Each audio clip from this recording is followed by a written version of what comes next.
Hello everyone, welcome to Dhanya to guide. So ఇవాళ ఈ video వచ్చేసరికి టీజీ ఐసెట్కి సంబంధించి ఎంబీఏ అండ్ అలాగే ఎంసీఏ కాలేజెస్కి సంబంధించి ఈ వీడియో చేస్తున్నాను. నాకైతే ఇప్పటికీ ఎగ్జామ్ రాసినప్పటి నుండి అయితే లిటరలీ ఒక 15-20 కాల్స్ అయితే వచ్చాయి డిఫరెంట్ కాలేజెస్ నుంచి జాయిన్ అవుతారా లేదా అనేసి. సో నేను కౌన్సిలింగ్ కోసమే వెయిట్ చేస్తాను అనేసి చెప్పాను. మీకు కూడా ఇలా కాల్స్ వచ్చే ఉంటాయి ఎంబీఏకి ఎంసీఏకి ఎంట్రన్స్ ఎవరైతే రాశారో. సో ఇక ఆలస్యం చేయకుండా వీడియోలోకి అయితే వెళ్దాము. ఈ వీడియోలో ఏంటి అంటే నార్మల్గా నేను ఇంతకుముందుకు ర్యాంక్ వర్సెస్ కాలేజ్ వీడియో చేశాను, అది చాలామంది చూడలేదు, చూడండి, మీకు హెల్ప్ఫుల్ అవుతుంది. ఇక మనం ఇక్కడ నోటిఫికేషన్ చూసినట్లయితే ఆల్మోస్ట్ నిన్ననే స్టార్ట్ అయిపోయింది కౌన్సిలింగ్ ప్రాసెస్ ఏదైతే ఉందో. 1st నుండి 8th వరకు కౌన్సిలింగ్ ఉంటుంది.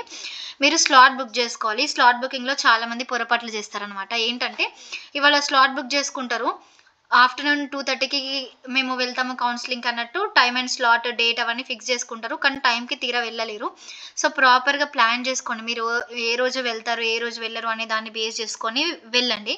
లేదు అంటే మనం ఆల్రెడీ పేమెంట్ ప్రాసెసింగ్కి 600 డిఫరెంట్ కేటగిరీస్ని బేస్ చేసుకొని కడతాం, అవన్నీ వేస్ట్ అయినట్టే కదా. సో ప్రాపర్గా మనకి ఏ రోజు వీలవుతుంది ఆ రోజు వరకు అంటే ఈ 8 లోపు మీరు కౌన్సిలింగ్ అటెండ్ అయ్యేటట్టు ప్లాన్ చేసుకోండి. నెక్స్ట్ ఎవరైతే ఆల్రెడీ స్లాట్ బుక్ చేసుకున్నారో వాళ్ళకి సర్టిఫికేట్ వెరిఫికేషన్ ఉంటుంది. ఎప్పటిదాకా 9th వరకు ఉంటుంది సర్టిఫికేట్ వెరిఫికేషన్. 7th రోజు ఉండదు, 7th రోజు ఇచ్చే హాలిడే అనమాట. సో 7th రోజు పెట్టుకోకండి, మీకు అందులో రాదు నాకు తెలిసి ఆప్షన్స్లలో. బట్ ఒకవేళ వచ్చినా కూడా మీరు 7th డేని స్కిప్ చేసేసి మిగిలిన డేస్లలో సర్టిఫికేట్ వెరిఫికేషన్ పెట్టుకోండి. Next exercising options after certificate verification. So ఇక్కడ స్లాట్ ప్రాసెస్ ఏంటంటే ఫస్ట్ మీరు మీ బుక్ చేసుకోవాలి, ఏంటి స్లాట్ ఎప్పుడు పెట్టుకోవాలి ఏంటి అని. ఆ తర్వాత ఆన్లైన్లో మీ సర్టిఫికేట్ వెరిఫికేషన్ డైరెక్ట్గా ఉంటుంది. మీకు హెల్ప్లైన్ సెంటర్స్ కూడా ప్రొవైడ్ చేస్తున్నారు, అక్కడికి వెళ్ళి అటెండ్ కావాలి. ఆ తర్వాతనే మీరు వెరిఫికేషన్కి అటెండ్ అవుతారు అనమాట. ఓకే, ఏవైతే ఆప్షన్స్ పెట్టుకోవడానికి ఉన్నాయో that is only after your certificate verification. నా మీరు పెట్టుకున్న వెబ్ ఆప్షన్స్ ఏవైతే ఉంటాయో అన్నింటినీ కూడా ఫ్రీజ్ చేసుకోవడానికి 11th వరకు టైం ఇచ్చారు. ఇంకా సీట్ అలాట్మెంట్ వచ్చేసరికి 14th సెప్టెంబర్ అంతకంటే ముందే అయితే ఉంటుంది. ట్యూషన్ ఫీ ఆన్లైన్లోనే మనం పే చేసుకోవాల్సి ఉంటుంది మాక్సిమం, అది కూడా 14th సెప్టెంబర్ 17th వరకు. నెక్స్ట్ ఫైనల్ ఫేజ్ ఎప్పుడు ఉంటుంది, నా సర్టిఫికేట్స్ అన్ని నాకు అందుబాటులో లేవు, నేను కంపల్సరీగా వెళ్ళాలనుకుంటున్నాను కానీ వెళ్ళలేని సిచ్యువేషన్ అనుకున్నప్పుడు go final phase.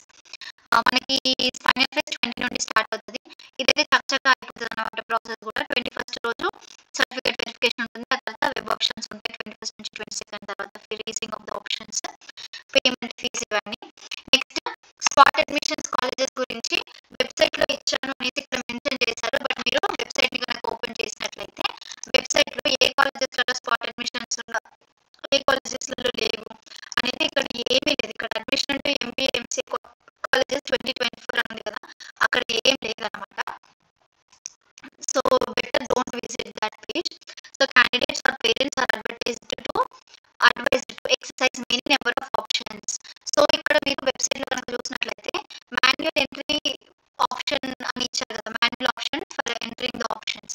Okay, so almost మీరు ఎన్ని ఆప్షన్స్ పెట్టుకోవడానికంటే 120 ఆప్షన్స్ పెట్టుకోవడానికి అయితే ఛాన్స్ ఉంది. సో జస్ట్ 10-15 కాలేజ్ పెట్టుకొని అసలు వదిలేకండి. చాలా మంది మిస్టేక్ కూడా చేస్తారు, నాకు ఈ కాలేజ్లోనే కావాలి అని అనుకున్న వాళ్ళు జస్ట్ ఆబ్వియస్లీ మంచి స్కోర్ వచ్చిన వాళ్ళు ఏంటంటే మంచి కాలేజ్ ప్రిఫర్ చేస్తారు. But at the same time we don't even want to waste and year కదా. సో అందుకోసమని ఎక్కువ నెంబర్ ఆఫ్ ఆప్షన్స్ పెట్టుకోండి. గో ఫర్ ఇట్, అంటే జస్ట్ సజెషన్ అనమాట. నెక్స్ట్ ఇక్కడ candidate should belong to Telangana are Andhra Pradesh as defined for the Jio. Maximum years scholarship రావాలి అంటే ఇది కూడా కంపల్సరీగా గుర్తుపెట్టుకోండి. ఏదో పీజీ చేసాము అన్నట్టుగా కాకుండా ఆబ్వియస్లీ ఎవ్రీవన్ కొంతమంది ఏంటంటే జాబ్ క్వాలిఫికేషన్ ఇంప్రూవ్ చేసుకోవడానికి కోసం అని చేస్తూ ఉంటారు. అండ్ అప్పుడు ఏంటంటే మనకి స్కాలర్షిప్ వస్తుంది అనేది చెక్ చేసుకొస్తారు మరి. సో 30 years నుంచి ఎవరికైతే స్కాలర్షిప్ కావాలనుకుంటున్నారో maximum eligible age 30 years okay వాళ్ళకైతే. సో ఎస్సీ ఎస్టీ క్యాండిడేట్స్ వాళ్ళకైతే 34 years, అంతకంటే దాటిందంటే మీరు రియంబర్స్మెంట్ రాదు. Okay, for the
join generate అవుతుందన్నమాట. ఓకే.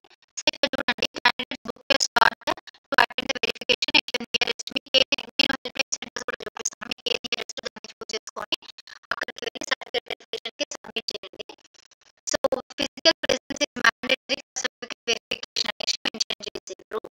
సో ఏమేమి తీసుకెళ్ళాలంటే టీజీ ఐసెట్‌కి సంబంధించిన ర్యాంక్ కార్డ్, టీజీ ఐసెట్‌కి సంబంధించిన హాల్ టికెట్, మీ యొక్క ఆధార్ కార్డ్, మీ SC memo, intermediate memo, degree memo, provisional certificates and bonafide certificates from 9th class to degree. Transfer certificates TC ఏదైతే ఉందో అది. నెక్స్ట్ ఇన్‌కమ్ సర్టిఫికేట్ కంపల్సరీగా కావాలి. ఆఫ్టర్ 1/1/2024 ఈడబ్ల్యూఎస్ క్యాండిడేట్స్ అయితే వాళ్ళకి ఈడబ్ల్యూఎస్ సర్టిఫికేట్ ఏదైతే ఉంటుందో అది తీసుకొని వెళ్ళాలన్నమాట. Next residence certificate of the candidate for periods and qualification. So candidate అయితే అందరూ కింద ఒక సర్టిఫికేట్ సబ్మిట్ చేస్తుంది. రెసిడెన్స్ సర్టిఫికేట్ మీ సర్టిఫికేట్ కూడా సరిపోతుంది. నెక్స్ట్ జాబ్ అయితే ఎంప్లాయ్ సర్టిఫికేట్ కూడా కావాలి. క్యాండిడేట్స్‌కి ప్రొడ్యూస్డ్ అనేది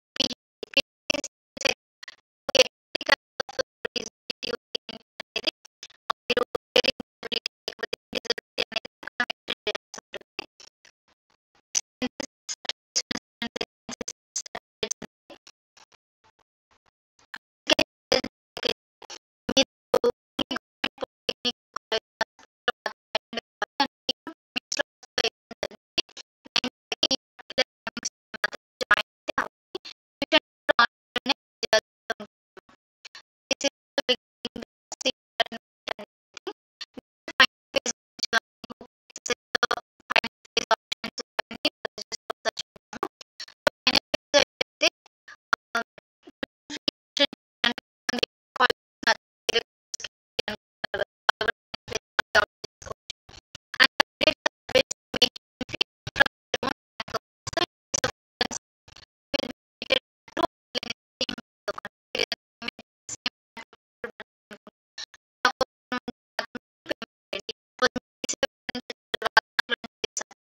వెళ్ళిపోవడం.